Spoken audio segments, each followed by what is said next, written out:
Bueno, buenas tardes para todos. Eh, Gracias por estar a los que pudieron venir en fechas un poquito complicadas, pero tenemos el gusto de estar con Isabel, actriz, psicóloga, amante de la cultura popular brasileña, carnaval, boil, maracatú, sao, yao, joao. Es una mujer negra en movimiento, transitando un sancofar, que es un rescate de prácticas de vida y de resistencia ancestral. Además de esto, es estudiante de maestría en la línea de Psicología Escolar y Desarrollo Humano en la Universidad de São Paulo. Investiga las relaciones étnico-raciales a partir de epistemologías afroindígenas. Entonces, un poco, Isabel, bienvenida. Gracias por aceptar también Está como pasante en la UDELAR, en la Facultad de Psicología, y se relaciona al Centro de Investigaciones Clínicas en Psicología, y de ahí la invitación a dar una breve charla sobre la investigación, sobre este giro epistemológico que le das a tu investigación y por ende también tu práctica como psicóloga, y también en un marco psicoanalítico. Entonces, nos es de bastante interés conocer cómo la raza atraviesa toda esta epistemología. Te damos la bienvenida, agradecemos que estés hoy con nosotros y bueno, te escuchamos. Gracias a ti, gracias a ti, gracias a la invitación a profesor Daniel Camparo, que bueno, estuve me recibiendo muy bien. Eh, Bien, yo voy a leer porque estoy aprendiendo español y alguna cosa voy a decir en portugués porque, bueno, es mi idioma materno y va a quedar mejor a veces. Pero mi presentación he hecho en español y bueno, voy a empezar ahora. Bueno, buenas noches. Soy Isabel y me gusta empezar como eso, que es hablando que soy hija de Ana y Roberto, nieta de Isa y Antonio y también de Cordelia y Heraldo. Fíjense que no utilicé nuestros apellidos. Todos esos ancestros que menciono son brasileños. Por parte de mi madre, la madre de mi abuela, de mi bisabuela, habría nacido en el estado de Río de Janeiro y ya abajo de la ley del vientre libre, que declaraba que las hijas de hijos de mujeres esclavizadas, nacidas a partir de su promulgación en 1871, serían libres. Entonces, sería una especie de transición a la ley áurea, aquella que tendría como objetivo poner un fin a la esclavitud en Brasil en 1888. Bueno, ya por parte de mi abuelo materno, su familia provenía de sur de Brasil y también un hombre negro y tal vez uno de los más oscuros de sus hermanos, eran unos tres hermanos y hermanas, y se dice que su padre era un hombre negro de ojos verdes y su madre sería hija de franceses, desheredada de apellidos después de casarse con ese hombre. Ya más allá del lado de mi padre, mis abuelos son del nordeste de Brasil. Mi bisabuelo, padre de mi abuela materna, fue un hombre negro, dueño de un alambique y casado con una mujer ya mestiza. Por parte de mi abuelo paterno hay una historia de una mujer indígena agarrada con el lazo. No sé si se dice lo mismo por acá, pero en Brasil se dice que las mujeres agarradas con un lazo es una expresión que suaviza la violencia colonial de referirse a las violaciones ocurridas durante la dominación. Ella habría sido la abuela de mi abuelo. No hay registros de comunidades indígenas en la ciudad de donde provenían. Entonces, no sé si están acompañándome, siguiendo, pero bueno. Cuento esa genealogía para presentarme, honrar mis ancestros, pero también para evidenciar la encrucijada en que estamos. Es difícil distinguir en mi historia y creo que en la de muchos otros brasileños y brasileñas leídos como personas negras y pardas como yo, una cierta pureza ancestral. Yo y esos ancestros que pude conocer son la mezcla, somos el cruce. Pero vean, no somos mitades ni partes unidas, somos enteros. Se los cuento para que comprendan la perspectiva desde la cual parto. A ver aquí, bueno. Antes de venir a Montevideo, tuve una reunión con mi tutor de aquí, el profesor Daniel Camparo, sobre mi pasantía. Él pretendía divertirme que el escenario montevideano era distinto del brasileño en lo que respecta a la temática de mi investigación. Y me dijo, bueno, hay pocas personas negras aquí. Sin embargo, lo que yo traduje para mí fue como, necesito tener cuidado en Montevideo porque seguramente voy a sufrir racismo allá. También necesito ajustar mi forma de hablar para que las personas del curso que voy a dictar comprendan. Pero pensaba que nadie va a me entender y voy a estar sola siendo y viviendo una experiencia completamente extranjera. Comenté entonces con mi angustia con una amiga ecuatoriana, psicoanalista, que hoy vive en Brasil. Muy sensible y atenta, me envió una entrevista de la psicóloga y psicoanalista Isildinia Batista Nogueira. Vamos a hablar de ella más allá. En el vídeo, Isildinia contaba que su trayectoria como estudiante de psicoanálisis. Ella, que era una tesista de maestría, así como yo, pero de Sueli Ronick, fue a París a mediados de los años 90 para estudiar. En esa ocasión, y quiero destacar aquí la analogía con el momento actual, fue invitada por Félix Guattari a presentarse en un coloquio psicoanalítico titulado Los psicanalistas sobre el terror. Ella, al igual que yo, relatara su asombro por no dominar la lengua y ese contexto y en ese contexto y aún así hablar sobre psicanálisis.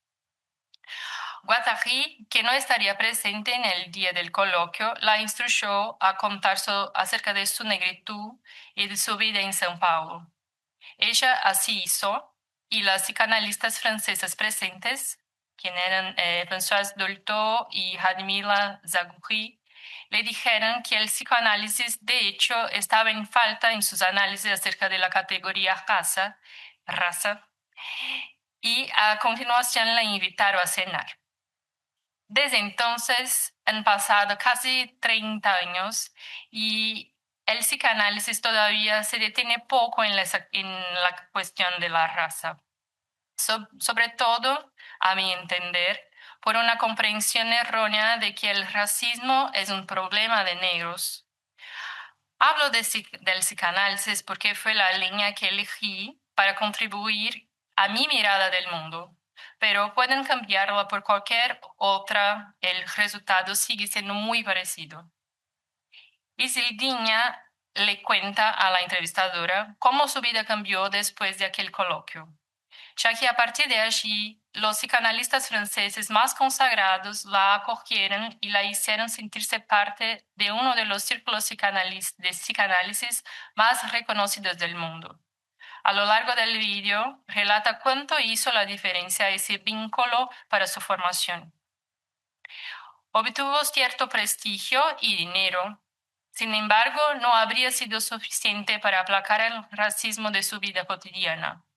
Cuenta algunas situaciones en las que, sin la posibilidad de evidenciar la credencial psicoanalista reconocida mundialmente, es tomada apenas como un cuerpo negro y eso les confiere deshumanización, exclusión y violencia. ¿Me están siguiendo? Volviendo a mi presentación, hay algunas cosas que me gustaría destacar en mi ancestralidad y en mi experiencia personal para arrojar luz sobre algunos puntos. Bueno, soy la cuarta generación de mujeres negras de mi familia en acceder a la educación superior. Es decir, mi abuela paterna ya era enfermera titulada, pero eso no la protegió del racismo ni de la privación financiera. Mi madre fue la primera persona de mi linaje familiar en obtener un doctorado, la primera de su linaje con educación superior. Y lamentablemente, eso hasta hoy no garantiza que tenga el mismo acceso financiero que un hombre blanco con la misma calificación, ni tampoco la protege del racismo cotidiano. Me atrevo a decir que a veces incluso lo intensifica. En cuanto a mí, ser esa cuarta generación, estudiar en buenas escuelas y tener condiciones competitivas para el vestibular, que es el examen de ingreso a la Universidad Pública Brasileña, me dio la falsa ilusión de que finalmente personas como yo podrían elegir con el corazón, sin estrategia. Así hice mi primera carrera en artes escénicas y una especialización en teatro educación, junto con los más variados cursos de aperfeccionamiento y todo. Pero nada me garantizó el acceso. No voy a entrar aquí en los méritos del campo de las artes, pero sería todo un tema acerca de su elitización. Fue entonces cuando empecé la carrera de psicología como un plan B, ahora estratégico, para lograr algún mejor ingreso financiero. Pasé todo mi momento de grado entre la angustia de un currículo hegemónico anglo y eurocentrado y la ansiedad de buscar autorías que al menos dialogaran más con mis percepciones del mundo. Esa mezcla de afectos y curiosidad fue alimentando en mí el interés y amor por esta nueva carrera. Cuando cumplí mi grado, estaba muy angustiada porque no lograba personas que pudieran pagar el valor completo de las sesiones en clínica, sí. La consecuencia fue que atendía poco y ganaba muy mal. Me quejé con mi terapeuta diciendo que me veía sin salida. Ella me preguntó qué sentimientos acompañaban lo que contaba y yo respondí, no sé decirte todos los sentimientos, son muchos, pero hay una imagen que doy golpes contra una punta de un cuchillo y estoy sangrando y me duele. Ella me dijo, ¿cómo cambiar esa imagen? Yo respondí, no lo sé. Sé que necesito dejar de golpear, pero entonces después, ¿qué hacer? Y esa pregunta se quedó ahí. Corte a mí, aquí en Montevideo, años después, escuchando a la profesora Ana Karina hablar en la Semana de Psicología Negra de la Universidad de San Pablo sobre su trabajo en el servicio especializado en atención psicológica a personas víctimas de discriminación racial. En algún momento habló de la necesidad, pero también de la dificultad de ser punta de lanza. Y entonces aquella imagen volvió en mi cabeza en una secuencia como una cadena significante. Inmediatamente una mano que golpeaba la punta de un cuchillo, no lo lanza y a este va al aire y va transformándose en una lanza de Oshosi. Ese es Chelsea. ¿Me están siguiendo? Bueno, voy a contarles también un ítem. Los ítems son historias de las divindades africanas que, así como la mitología griega para el occidente, nos ayudan a reflexionar. Bueno, Olofin celebraba todos los años la fiesta de los ñames. Esta fiesta marcaba el momento en que la población se permitía comerlos. Pero ese día un enorme pájaro, enviado por las hechiceras que no habían sido invitadas a la fiesta, se posó en el techo del palacio.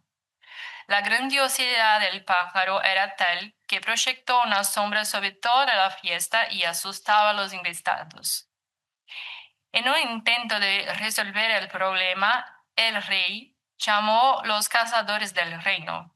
El primero, Oshotogun, el cazador de 20 flechas. Disparó las 20 flechas, pero ninguna alcanzó al pájaro. El segundo fue Ashotoji, el cazador de 40 flechas, pero ninguna hirió el pájaro. El tercero, Oshatodota, el cazador de 50 flechas, y nuevamente ninguna flecha llegó cerca del pájaro. Finalmente fue llamado Oshoto Konshosho, el cazador de una sola flecha. La madre de Ashoto Konshosho, al ver su hijo en esa situación, fue a consultar un babalao, como un hechicero, para ayudarlo. Y el babalao la instruyó a hacer un nebo, que es una ofrenda, para agradar las hechiceras. La ofrenda fue aceptada y la protección mágica del pájaro cayó en el mismo momento en que Ashoto Konshosho disparó su única flecha, acertando justo en el centro del pecho del pájaro. En retribución, el rey Olofin le dio la mitad de su fortuna a Ashoto Konshosho, quien, a su vez, recompensó a los cazadores que lo habían antecedido y así recibió el nombre de Oshoshi, el cazador popular. Así que la flecha está en el cielo. ¿Me están siguiendo? Me presenté a partir de mi ancestralidad, señalando los afectos que me atravesan y también trayectorias e historias que se cruzaron a mi encrucijada hasta aquí. Permito que mi narrativa se dé en esta espiral de diversos tiempos que confluyen en el presente. Lo hago con la intención de ser más fiel a mi tiempo y al tiempo de sus ancestros. Junto a eso, creo que allí está parte del presupuesto giro epistemológico en la clínica, porque ¿cómo escuchar personas, discursos, cuerpos, vivencias, si nuestras únicas referencias epistémicas están localizadas en el eje del norte global? Hacer adaptaciones a esas técnicas y líneas es suficiente para acoger estas historias. La historia de la psicología social en la América Latina ya ha señalado este malestar en los años 60, porque la clínica parece intocable, irretocable, sería en portugués, irretocable. Mi proyecto de investigación enviado al Tribunal Evaluador para el ingreso de la maestría se tituló Psicología para quién, encrucijada entre historias de vida de estudiantes negros, negras y indígenas, la institución académica y las demandas profesionales. Justamente como una provocación acerca de quién estaría dirigida tanto la práctica como la formación en psicología en territorio brasileño, teniendo en cuenta que las personas negras y pardas suman casi 56% de la población. El objeto general sería realizar un trabajo de escucha con estudiantes de psicología a fin de reconocer las reverberaciones institucionales en esos sujetos. El psicoanálisis entraría, por lo tanto, como parte de la encrucijada metodológica, comprendiéndolo como un campo ampliamente referenciado para la discusión racial, ya que ha dado espacio y eco a las inquietudes de psicoanalistas negras y negros y en lo que respectaba al racismo y sus repercusiones en los procesos de subjetivación y identidad.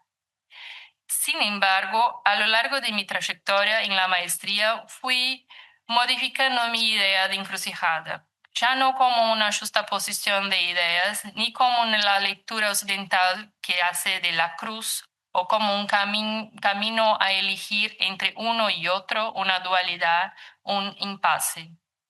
Fui comprendiendo el movimiento eschuístico, el giro epistemológico.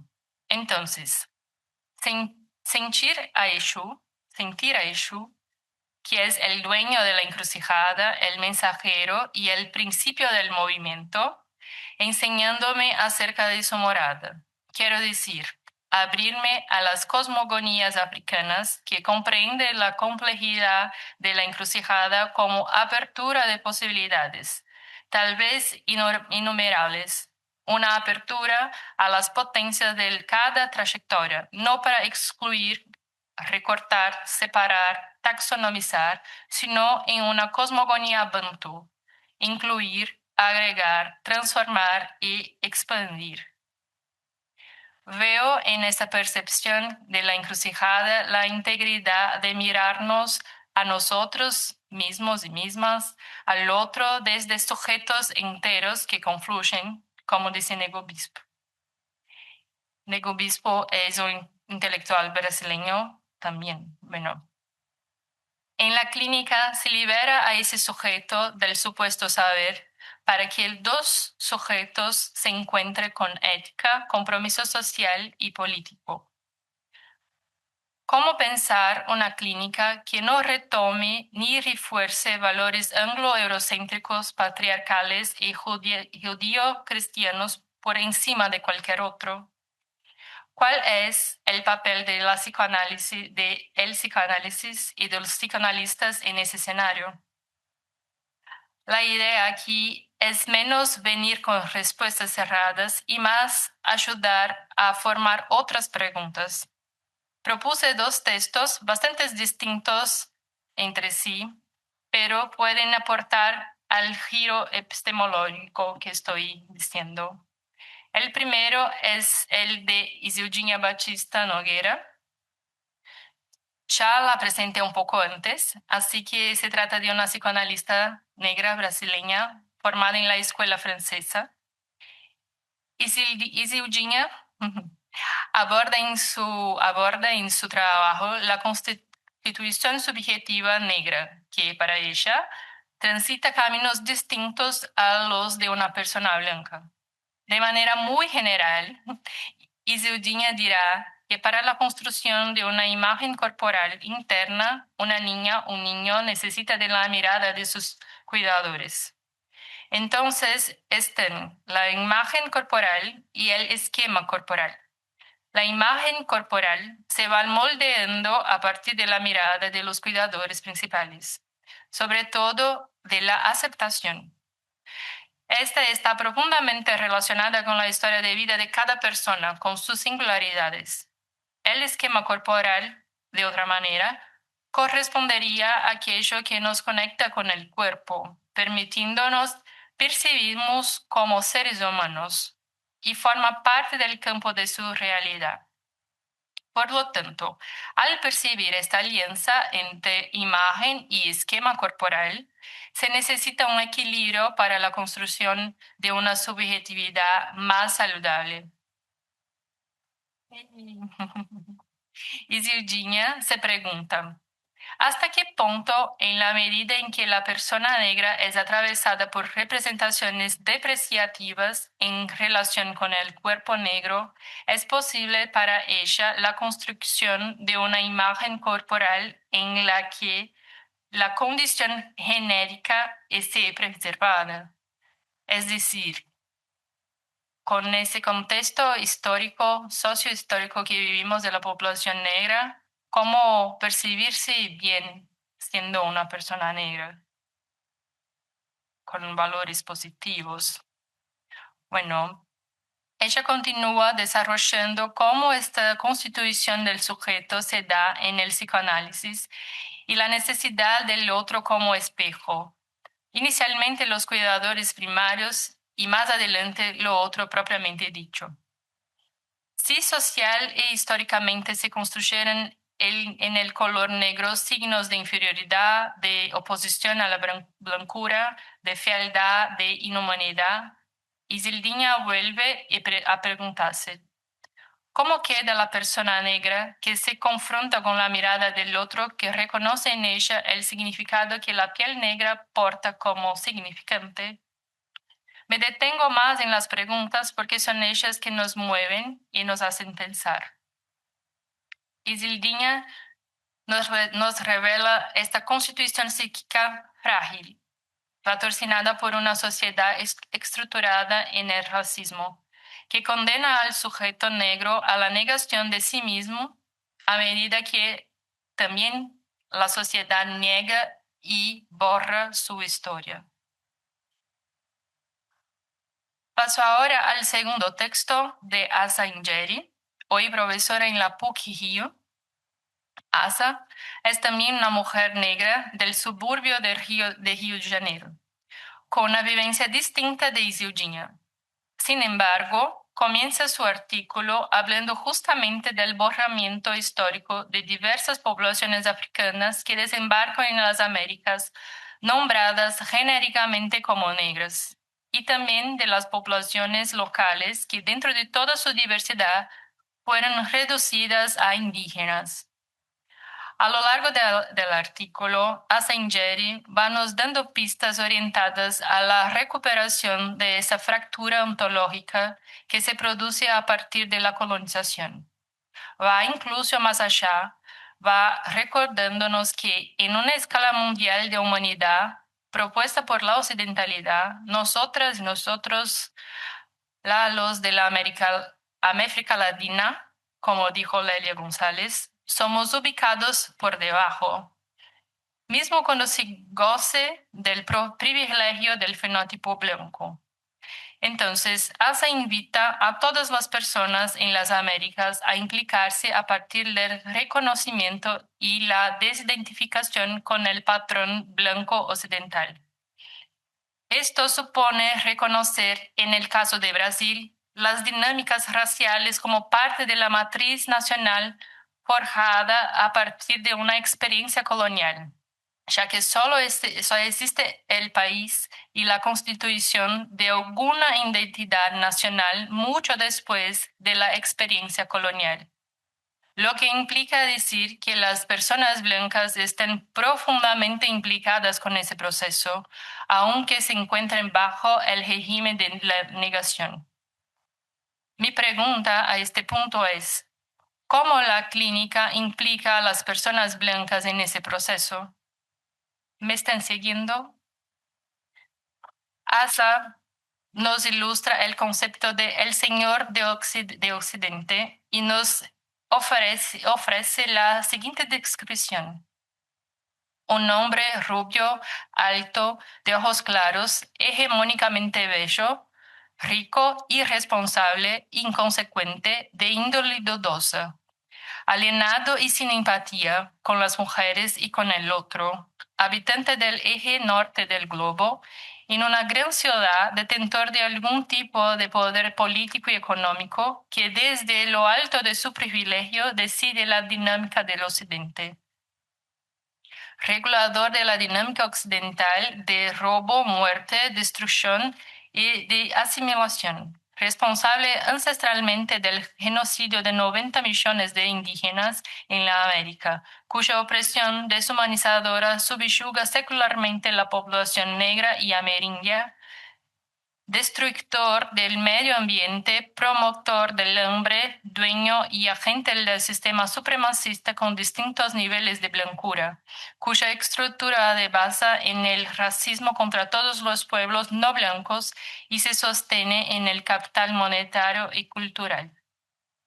Por lo tanto, cuanto más cerca estemos fenotípica, ontológica y geográficamente de esta descripción, más humanizados somos en la escala mundial occidental. Hoy se habla mucho de una clínica psicoanalítica orientada hacia lo real, pero ¿qué miradas son esas que pretende acceder a un real, aquel que no cesa de no inscribirse, sin acceder a la realidad de la inscripción de la colonialidad en nuestros imaginarios y símbolos? Entiendo que recoger los rastros dejados por esta historia sin pretensión de totalidad ni cura es abrir espacio para lo real, para aquello que escapa a la simbolización y insiste en los cuerpos, abrir espacio a la repetición. Mientras continúe la repetición de la deshumanización explícita o de la palabra que aprendí aquí, del sutil ningunear, estamos fallando como humanidad. ¿Cómo comprender la diferencia radical entre los sujetos en el marco de la producción de conocimientos? ¿Cómo investigar de manera sensible a los atravesamientos de género, raza, clase social, orientación social, funcionamiento o edad en los encuentros que producimos? ¿Qué puede entonces un psicoanalista o una psicoanalista frente a las violencias coloniales? ¿Qué tratamiento puede ofrecer el psicoanálisis para lo real? Entonces, esas son las preguntas, y podemos abrir un debate, y las flechas estén lanzadas. Gracias.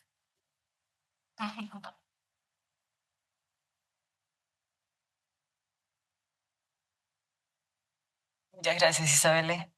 Si querés dejarnos las preguntas, Sí, ¿cómo vuelvo? tengo varias. ¿Cómo vuelvo aquí? ¿Los dibujos los hiciste tú? ¿La flecha y los Ah, dibujos? No. La flecha fue una IA, esa otra encontré fue una IA, un pedido de IA. No, ¿Un pedido de qué? para IA, cuando se hace un script, entonces fue eso. Y las preguntas. Mm.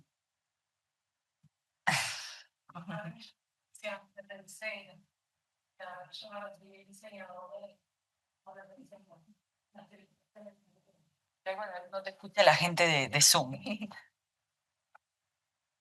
Sí, a mí me llamó pila la atención desde el diseño, ya que me recibí de eso, las ilustraciones que has usado, justamente lo que iba interviniendo con lo que ibas comunicando y cómo esto iba representando, acompañado a lo que vos decías también, ¿no?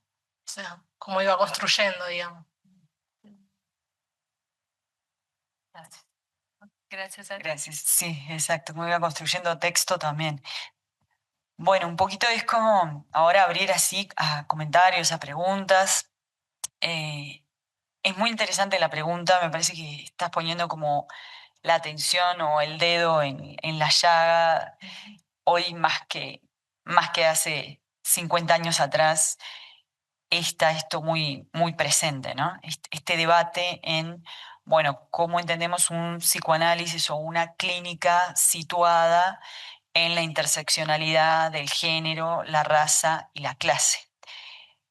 Entonces, son cuestiones bien interesantes. Ahí mencionaste como muchas variables a tener en cuenta, ¿no? Voy a mencionar algunas y luego entre todos completamos como el cuadro, ¿no?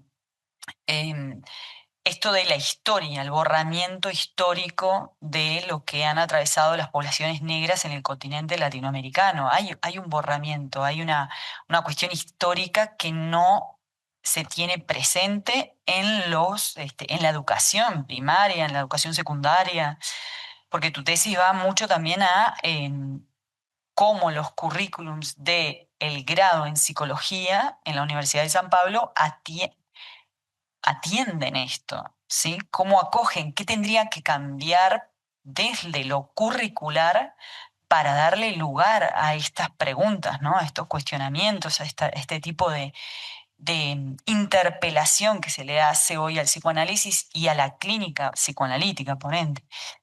Entonces, esto de lo curricular es muy importante, ¿no? En esta pregunta de la formación, ¿qué espacio hay en las facultades de psicología para hablar sobre el tema racial, ¿no? Está también, por otro lado, eso por un lado, el borramiento de la historia por el otro. Por otro lado, trajiste también esto muy importante se me fue recién, lo tenía asociado a esto.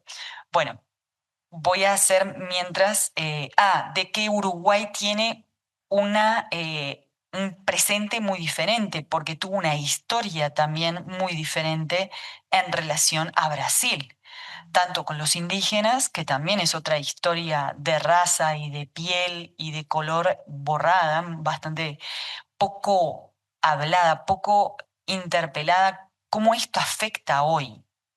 Acá estuvo hace poco Tami Ayush, no sé si lo conocen, pero estuvo acá en la facultad y dio charlas y todo. Es muy interesante muchos de los planteos que hace y una de las cosas que habla, porque agarra a Judith Butler y hace un paralelismo entre el género y la raza.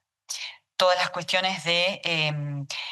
entonces habla, como Judith Butler habla de melancolía de género, con esa parte de la bisexualidad constitutiva de la cual habla Freud, a la que tenemos que renunciar para constituirnos como hombre o como mujer.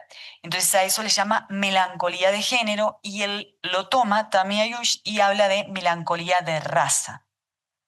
Entonces fue muy interesante ahí porque en una reunión un poco más cercana con él llegábamos a la pregunta de cómo le afecta a Uruguay una melancolía de raza. Tenemos una melancolía de raza porque la racialización en Uruguay no tiene opciones en tanto a variedad racial. Por ejemplo, con lo indígena hay toda una parte que hay una melancolía por esa raza que se hegemoniza en la cuestión blanca, en la cuestión heteronormativa, y no está esta cuestión de los cuerpos indígenas, la cultura indígena, las lenguas indígenas, los tejidos indígenas, las medicinas, los saberes ancestrales, también hay una cierta pérdida ahí, ¿no?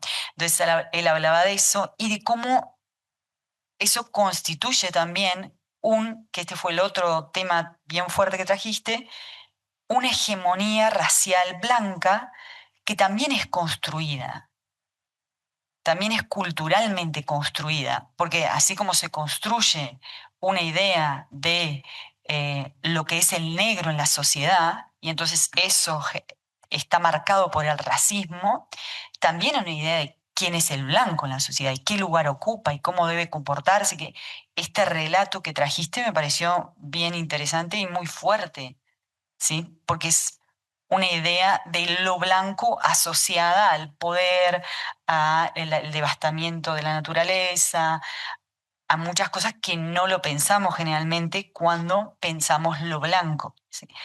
Y tampoco pensamos lo blanco asociado a una construcción cultural también, ¿sí? Como esto también me hace acordar mucho a Paul Preciado, que habla ante muchos psicoanalistas y dice si en esta sala hay algún psicoanalista no considerado cisgénero, o sea, un psicoanalista que se considera gay o lesbiana, y nadie se atreve a levantar la mano, pero hay muchas risas y ahí empieza su conferencia, ¿no? Y toda su conferencia está relacionada en cómo a él la mirada psicoanalítica lo había transformado en un monstruo, en alguien que tenía una patología y que debía, porque está toda la cuestión trans, y que debía ser atendido.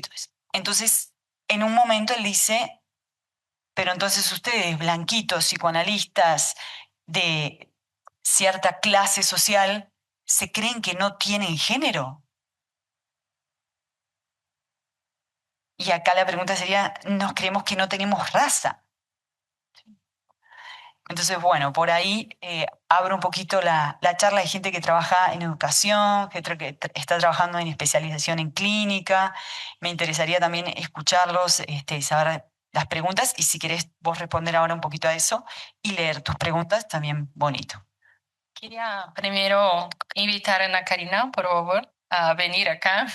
Sí, venga, por favor, porque la conocí aquí en Uruguay y creo que puede hablar muy mejor que yo acerca del racismo aquí. Entonces, bueno.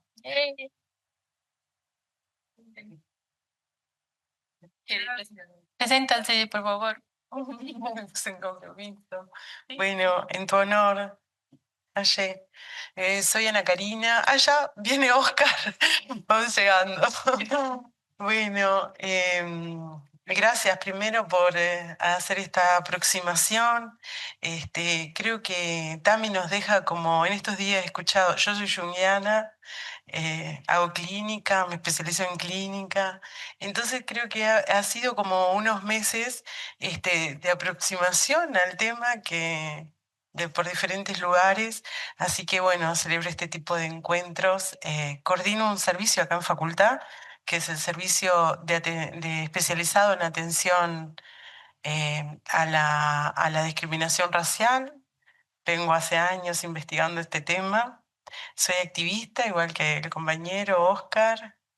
Él tiene otra corriente, pero venimos como hace tiempo, ¿no? Creo que que estemos llegando a este momento dice mucho de las respuestas a estas preguntas y cómo vivimos la raza dentro de la universidad, ¿no?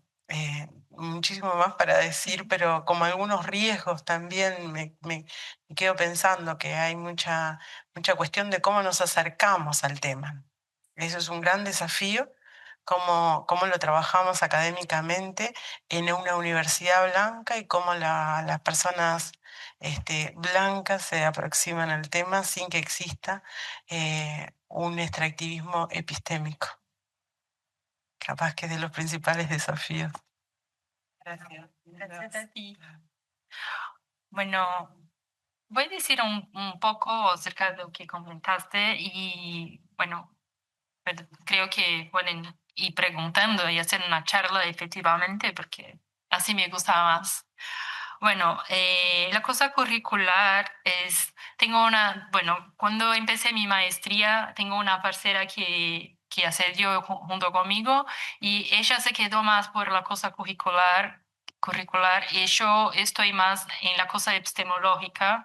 Entonces, la manera que hago mi texto es un tanto pensando en esa epistemología de espiralar, de contar acerca de mi vivencia, porque la academia dice que nosotros tenemos que nos alejar del objeto de centralidad, de estudio, de investigación.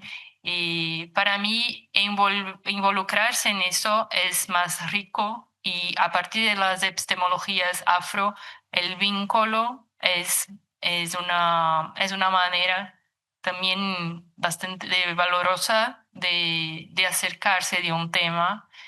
Entonces, hay esas contraposiciones, no sé, diría así, pero de cómo hacer investigación científica de una manera distinta de que los blancos lo hacen. No es que es para como confrontar solamente, pero mostrar que hay otras maneras de se hacer y que son tan importantes cuanto.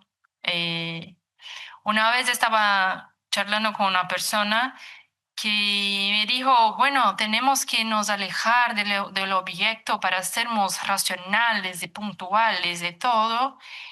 Y entonces dijo a ella como, bueno, pero me parece, oíndote, que ese alejarse de la cosa para mirarla está muy involucrado de odio y odio es un sentimiento, ¿no? Cuando te alejas de algo, todo lo que hacemos hay un sentimiento. Entonces estás solamente negando ese sentimiento y no de facto, de hecho, siendo racional. Está no mirando a un sentimiento que está allá.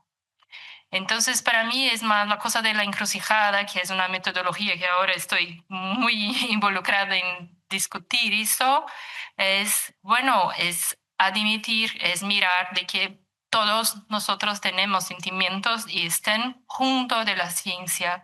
No hay cómo hacer ciencia sin estar involucrado, sin tener sentimientos acerca de sus objetos de pesquisa y más allá de que ni siempre los objetos son objetos. Entonces, si no son objetos, tenemos que tratar como sujetos. Y entonces ese encuentro de sujetos me interesa más y respetar su subjetividad y todo me interesa más como metodología de pesquisa. Entonces, desde ahí que hago mis preguntas a la psicoanálisis, dentro de la psicoanálisis, porque es muy fuerte esa cosa de el objeto de deseo o de sacar las cosas como objetos. Entonces, creo que ese es un giro epistemológico que es sacar las cosas, no sacar, pero mirar las cosas en cuanto sujetos des- complejos incluso. Entonces, no sé si, bueno, las preguntas están ahí.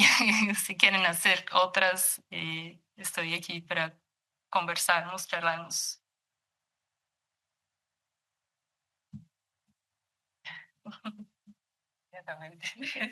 No, me parece re interesante esta forma que estás hablando de proponer la generación de conocimiento, que es con un sujeto. Y eso es un cambio radical, porque hay producción sobre las personas afro, pero siempre desde un lugar y podemos rastrear un poco la producción académica que hay sobre la población afro y es hacia ese lugar de sujeto y no como con un como portadora de conocimiento. Creo que ese lugar es un lugar que incomoda, bueno, que nos sorprende, que cuestiona, porque nos hace recoger la proyección, ¿no? Que propone el racismo. El racismo se propone, se sostiene sobre esa proyección. Entonces, retirarla, realmente la persona blanca tiene que reencontrarse con lo proyectado. Entonces creo que ahí, vuelvo a decir, creo que es un gran desafío ese lugar de producir conocimiento desde una academia blanca. Y además de revisar la currícula, ¿no? Este lugar que Yuderquis Espinosa, no sé si la conoces, una decolonial, ella habla de la necesidad de la humildad epistémica, ¿no? Este lugar que lo vemos permanentemente, ¿no? Cuando estamos en diálogo con otras personas, que todo lo defensivo, ¿no? La estrategia enseguida es percibible para nosotros, la estrategia defensiva de las personas blancas frente a un tema que los tienen que colocar, que coloca al otro como sujeto, ¿no? Y que está implicado también. Está implicado. Me parece interesantísimo.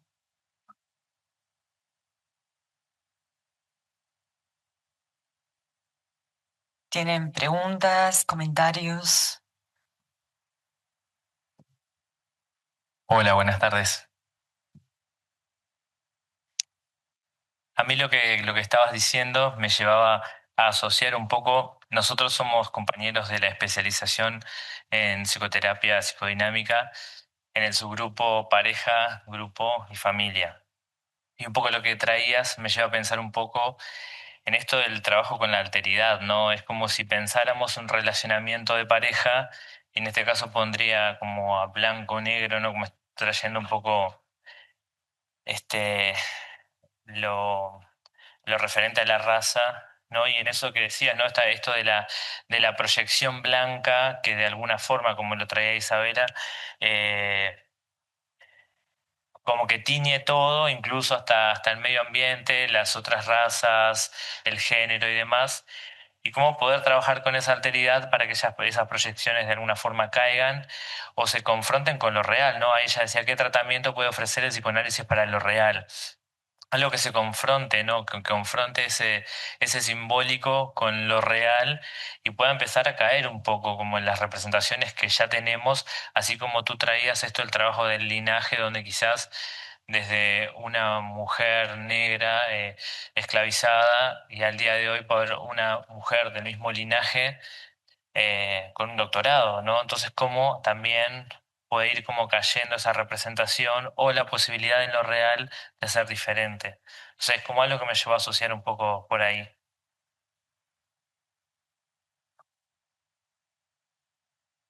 No estoy. ¿Quieren decir algo? No sé, creo que estoy de acuerdo, sí. Eh, confrontar es sin duda una manera, pero incluso ya hablé con algunas personas negras que están cansadas a veces de confrontar Y creo que hacer charlas como esa es también invitar personas blancas que se dicen antirracistas, por ejemplo, de estar lado a lado en ese combate, de cierta manera. Porque es eso, como dice en mi linaje, hay personas que están ahí luchando hace tiempo y a veces nos quedamos como, está. No me gusta más hacer eso. Incluso escucho de unas personas, de colegas, compañeros negros en la universidad, como, ay, ¿cómo tiene paciencia de estudiar acerca de la raza y todo? Porque es muy cansativo emocionalmente. Yo quiero estudiar acerca de los ratitos allá y hacer una otra cosa, porque no, eso me cansa. Y comprendo porque sí, no es cansativo, pero a mí, por ejemplo, personalmente me hace como abrir la encrucijada, me encanta esa cosa de abrir caminos y bueno, estoy ahí, pero comprendo las personas que están cansadas de tener que tanto pelear con la blanquitud. Y no, es necesario decir eso también, que la blanquitud, como hablamos, no es todas las personas blancas. La blanquitud es una estructura social y que hay personas blancas que se identifican más o menos con eso y hay maneras de cambiar. Pero por lo menos yo creo que sí, si no, estaría haciendo otra cosa. Pero, pero creo que es eso, es también una invitación y una invitación a implicarse, una invitación a involucrarse con la cosa de racialidad. A mí, por ejemplo, Juan puede decir un poco después acerca del curso que hicimos, que yo hice acá, eh, que es... eh, estoy cambiando la palabra, por ejemplo, de racismo, que creo que está un poco mezclada con una cosa como nuevamente van a hablar de racismo, negros no hablan de otra cosa. Pero estoy cambiando en las charlas, sobre todo con personas blancas, que es hablar de cerca de la carrego colonial, que esa herencia colonial propuesta por Rufino, entonces que es un peso, una carga que todos cargamos, eh, reconocidamente o no. Entonces, para mí eso se trata de lo real también, que capaz que para las personas blancas no está escribiéndose, pero está ahí. Y para nosotros negros es más veísta, capaz que más percibida, pero también hay entre medios ahí que no estamos percibiendo, porque es una cuestión de empezar a caminar para percibir nuevas cosas, como el inconsciente. Estoy hablando acerca de las canales, ¿sí? El inconsciente, además que te pone a mirarlo, reconoces otras cosas. El inconsciente nunca encierra, entonces nunca cierra. Entonces, creo que hay mucho a caminar ahí. Me encanta, me encanta porque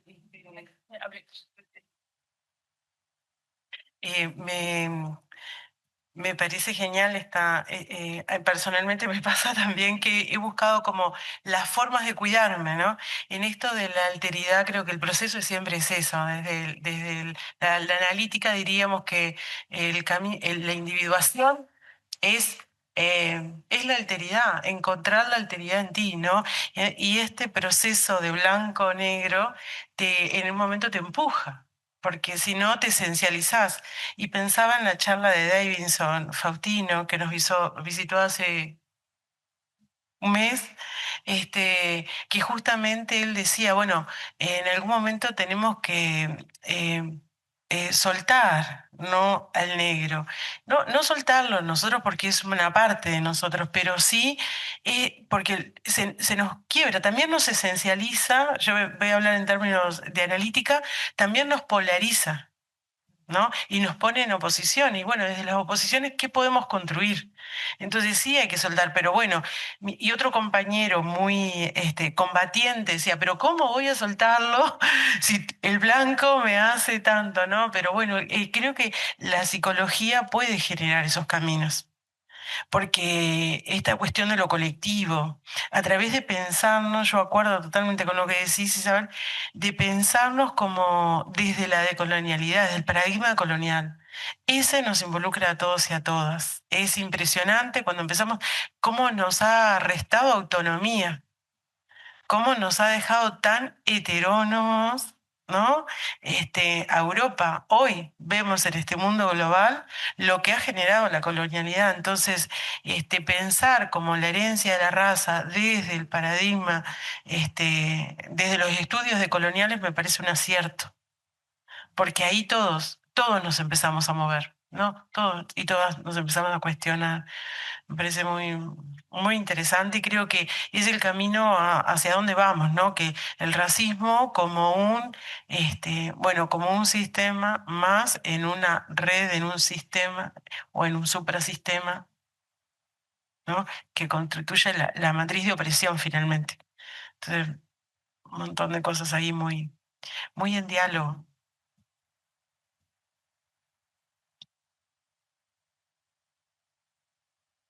Bueno, bueno, muy agradecida de haberme decidido a venir.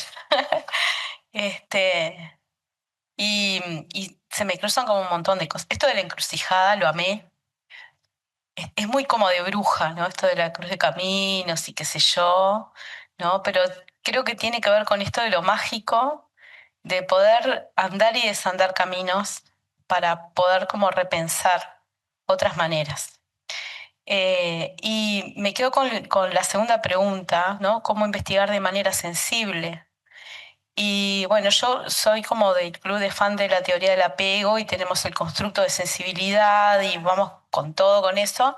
Y creo que tiene que ver también con cómo nos paramos y cómo miramos al otro, ¿no? Y esto de, de los estudios de coloniales, ¿no? Digo, tiene que ver también con desandar estos caminos, ¿no? Tan estrictos, tan rígidos, ¿no? Que vienen como de otros, de otras latitudes, como para poder pararnos frente a un otro. Y a partir de la especialización también, que por suerte, tuve la suerte de tener a Ofelia, como supervisora, también pensar, ¿esto que estoy haciendo es válido para el otro? O sea, esta manera de aplicar la técnica es válida, ¿no? O sea, se me atravesan como un montón de preguntas, por suerte, más allá bueno, además de la formación, digo, todas las preguntas que se me generaron en este proceso. Eh, Tengo la suerte de estar atendiendo a una persona migrante y vengo de atender a una señora adulta, bastante grande también. Y de repente me dice, bueno, me gusta venir acá porque vos me hablas de otra manera. Bueno, bien, qué suerte, ¿no? Me dice, sí, porque la terapeuta que tenía antes me hablaba del racismo. Y yo la miré y es negra. Y me di cuenta ahí. Y ahí me entré, o sea, todo este camino sin saber bien el contenido de la presentación. Me fui cuestionando si habían cosas que no se me escapaban a mí o que simplemente le di como otro lugar. Igual lo voy a seguir pensando, pero me parece tan válido esto como de poder pararnos en otros lugares y pensar otras cosas diferentes y esto de cuestionar las epistemes, ¿no? Que nos atraviesan y bueno, y construir algo más creativo y mejor para nuestras sociedades.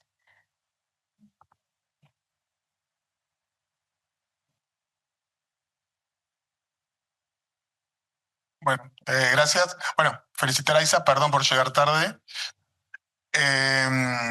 A ver, racismo en Uruguay también es memoria, que muchas veces nos olvidamos. Voy a poner dos ejemplos. En Uruguay, Yo tengo una lucha con las compañías feministas, porque en realidad no puede existir el feminismo en Uruguay sin recordar a Rita Ribeiro, que fue la primera mujer que votó en Uruguay y era afro-brasileña. El feminismo eso lo olvida. No podemos hablar de cultura si no hablamos del candombe y el tango.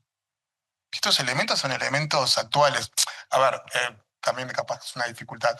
Yo soy psicólogo cognitivo comportamental, entonces tengo una postura filosófica distinta, pero tenemos puntos en común, que es la lucha contra la discriminación racial.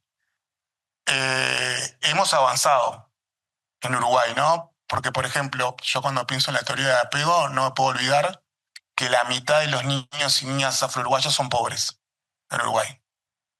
Y eso es un indicador como terapeuta cognitivo comportamental, psicoanalista, lo que sea, que tiene que estar atravesado. Entonces lo que nos permite esto es visibilizar algo que siempre estuvo ahí y que siempre fue negado. Hemos avanzado, por suerte, en Uruguay respecto a los derechos de las personas afrodescendientes. En psicología nos falta mucho, pero creo que hay que poder articular el conocimiento, digamos, que tenemos actualmente para poder pensar si una afroepistemología que pueda dar, que pueda atacar la demanda de racismo, que es eso lo que tenemos que luchar. En realidad es contra el racismo y de diferentes formas cada uno desde nuestro punto de vista filosófico respecto a cómo intervenir respecto al racismo. Pero sí tenemos elementos, sí tenemos memoria, sí tenemos datos y siempre las personas afrodescendientes, como dijo Isaac, hemos luchado por nuestros derechos. Eso es importante siempre tenerlo presente.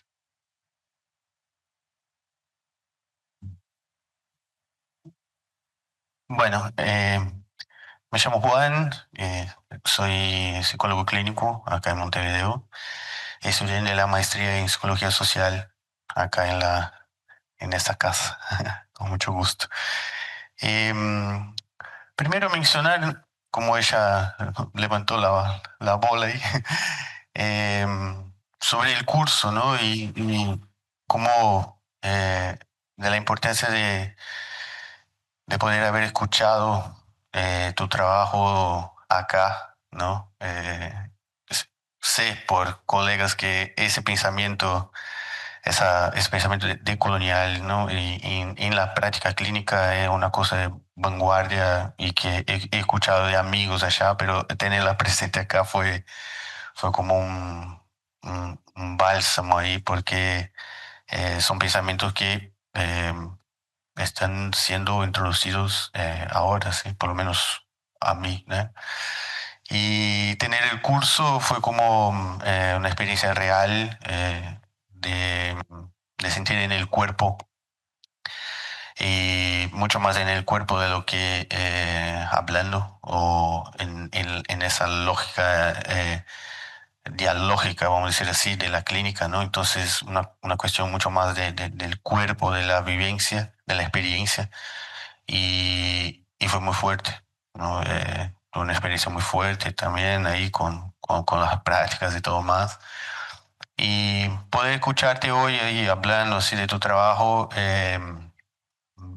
quedo muy contento, muy feliz, muy realizado, muy identificado con tanta creatividad, con tantas, como la propia encrucijada, ¿no? Y con tantas posibilidades para entender el ser humano, ¿no? Entonces, nada más que comentar y agradecer tu presencia mismo y ese contacto que tuvimos y de escuchar tu trabajo y nada, saber que em, ser psicólogo clínico como extranjero en Montevideo tiene sus cosas y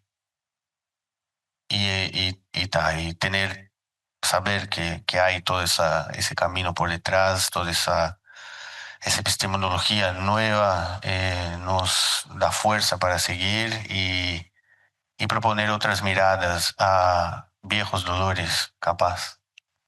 ¿No? Gracias.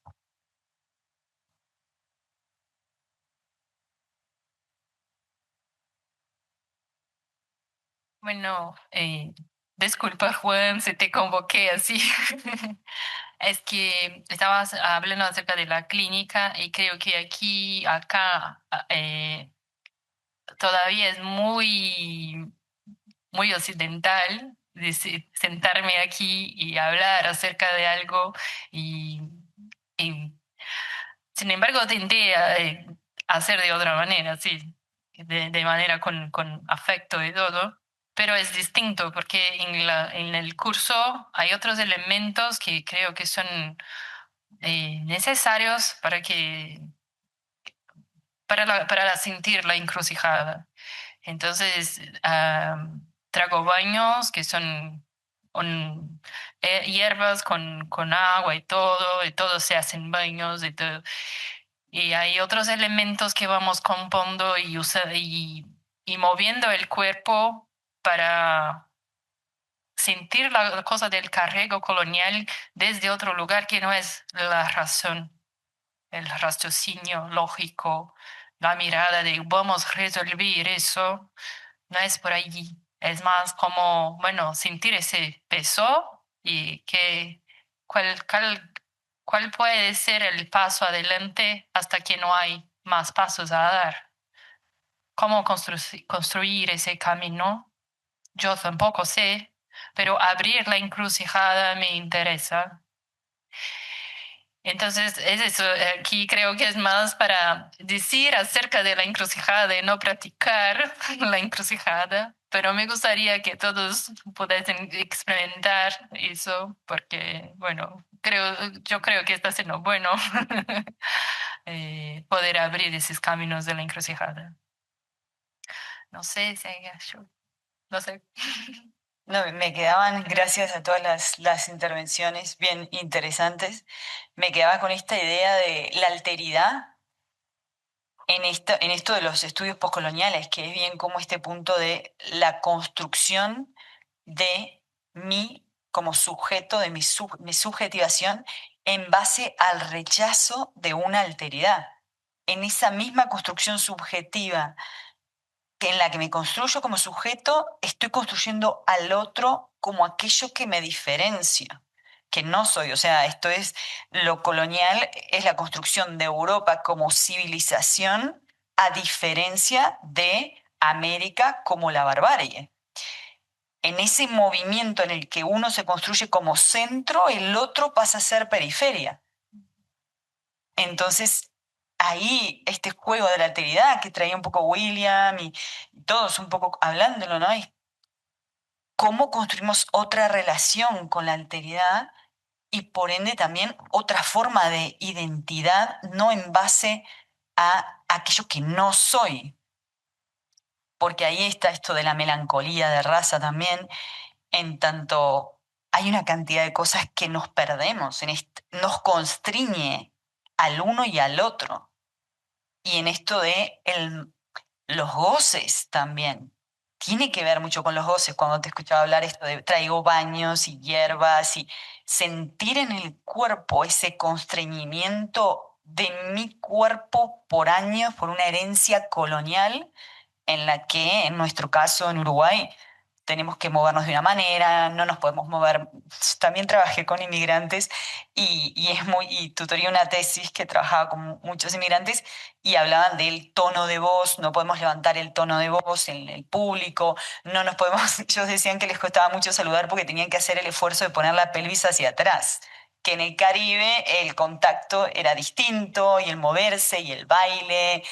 Entonces, cuando uno siente esa herencia que me constriña como blanco y como negro y como indígena, claro, ahí te das cuenta de la alteridad marcando y constriñendo más que nada, poniendo límites, una jaula, ¿no? ¿Y cómo se lleva eso a la clínica? Esto que vos hablabas de la implicancia, ¿no?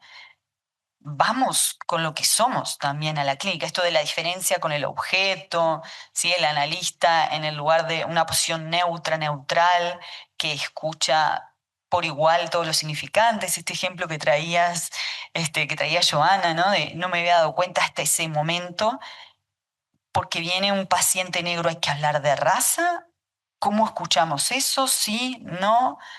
¿O hay que tener cierto conocimiento en esto de la memoria que traía el compañero, ¿no? De dónde estamos, cuál es la situación, cuál ha sido históricamente, cuál es en la actualidad esto del 50% de niños.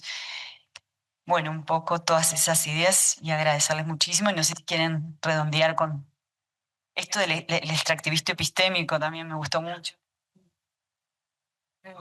Em, me gustaría que dijeras un poquito más cómo ha sido tu experiencia en esta inmersión, ¿no? Tan naturalizada en Uruguay, porque bueno, nosotros tenemos nuestras lecturas, eso ahora, y después, bueno, me dijiste algo ahí que también mientras hablabas yo pensaba en la historia oficial, ¿no? La narrativa.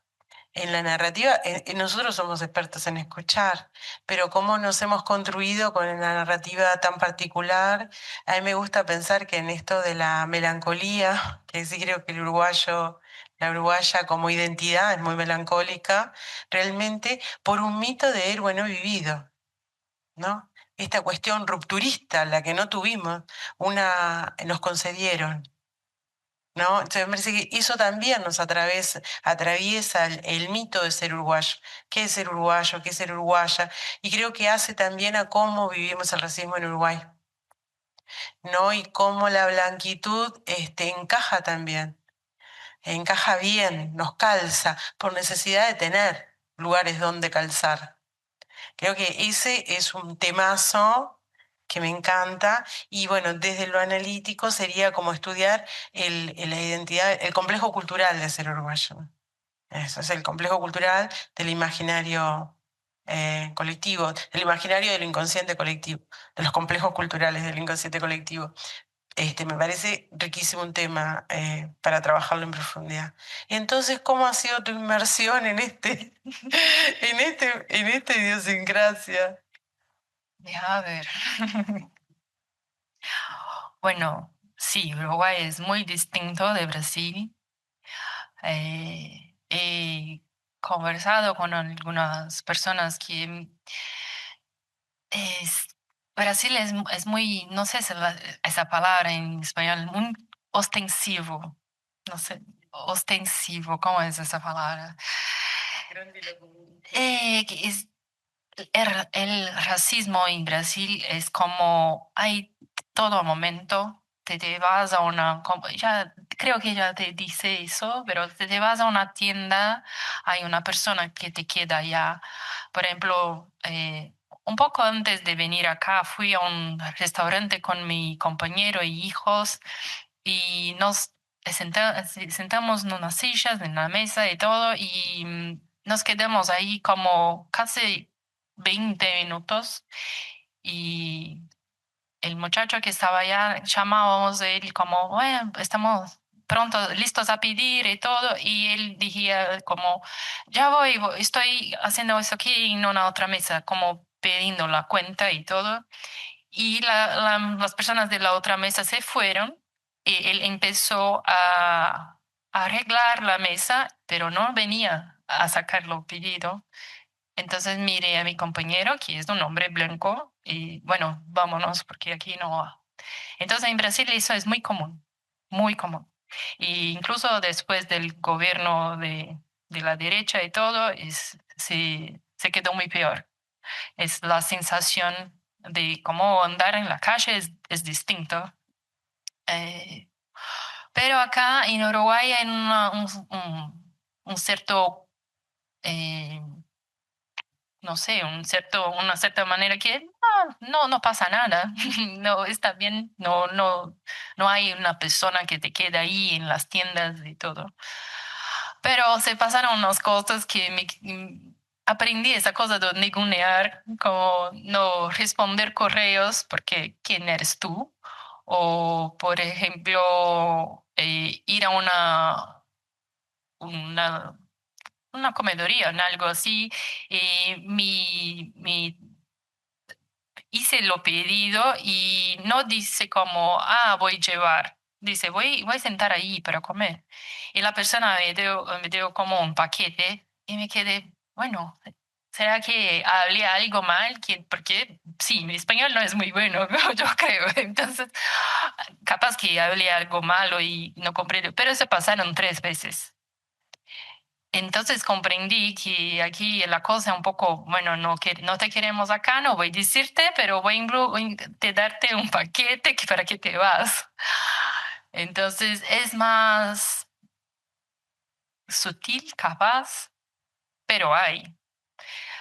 Incluso oí cosas de que, bueno, somos la Suiza de la América Latina, entonces para mí eso ya es tremendamente racista, pero ta, como se dice acá.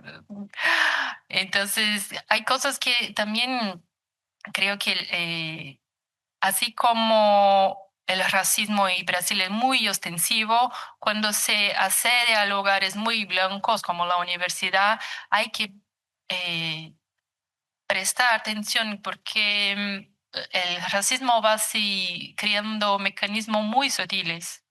Está allá, pero es solo un incómodo, a veces muy sutil, que te queda, bueno, ¿por qué estoy enojada con eso? No, no pasó tanto así, ¿por qué no te llamaste de macaco o algo así? Porque en Brasil se pasa también. Bueno, entonces creo que aquí en Uruguay es más esa cosa de bastante de una blanquitud comparado con Brasil, sí, una cosa de una blanquitud muy, casi no, una blanquitud que se intitula antirracista, pero que hay, tiene una dificultad de ver la persona negra como una persona con sujeto de derechos y que puede estar ahí junto contigo. Eh, Davidson habló algo que creo que me quedó también sí bastante, que es posible que una persona blanca nunca vas a tener un jefe negro o negra, una mujer. Entonces eso socialmente ya nos pone en un lugar que, ¿cómo voy a respetar una persona negra? No hay personas negras que son superiores en una escala de profesional a mí. Si no veo personas así, es como socialmente ¿cómo voy a respetar eso si eso no se pasa? Si siempre la persona negra está ahí para servir. Entonces, si miro a una persona negra, ciertamente está ahí para servirme. Entonces, ese lugar es muy sutil, porque cuando me adentro a una tienda que supuestamente ahí voy a comprar algo o voy a ser servida, la persona pregunta, bueno, ¿trabajas aquí? Sí, porque está pensando que voy a servir algo. Los cuerpos negros son serviciales. Entonces, salir de esa lógica es muy difícil. Entonces, bueno, mi experiencia en Uruguay es muy sutil, más, ¿cómo decir? Eh, para mí menos difícil que en Brasil, pero hay. Y creo que es el lugar más sutil. Así es. Bueno, gracias a todos que